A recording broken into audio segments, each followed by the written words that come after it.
Hello, everybody. I have come to you with the poem A Tiger in the Zoo by Leslie Norris. So, let us begin this poem.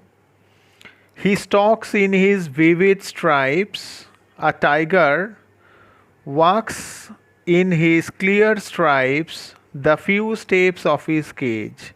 A tiger that is locked in a cage walks the few steps of his cage on pads of velvet quiet. It walks on velvet pads in his complete anger because it is confined in a cage. On the contrary, a tiger should be lurking, it should remain hidden in shadow, sliding through the long grass. It should be sliding, moving through long grass and near the water hole. It should be found near a place full of water or near a lake or a pond in the jungle where plump deer pass, where fleshy deer pass, and the tiger uses them as its prey. He should be snarling around houses. In other words, a tiger should be snarling, it should be raging around houses at the jungle's edge, at the edge of the jungle, baring his white fangs and baring it, showing his white teeth, his claws, and terrorizing the village. A tiger should be terrorizing or making the village people afraid. But on the reverse, he is locked in a concrete cell.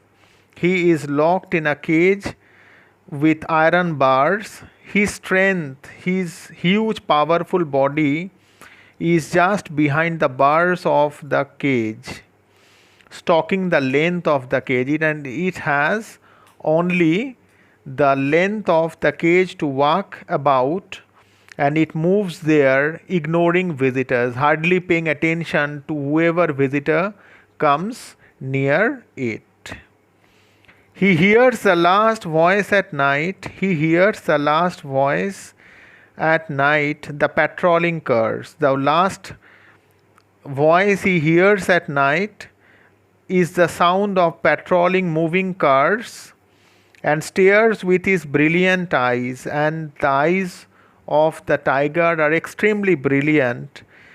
It stares with his brilliant eyes at the brilliant stars.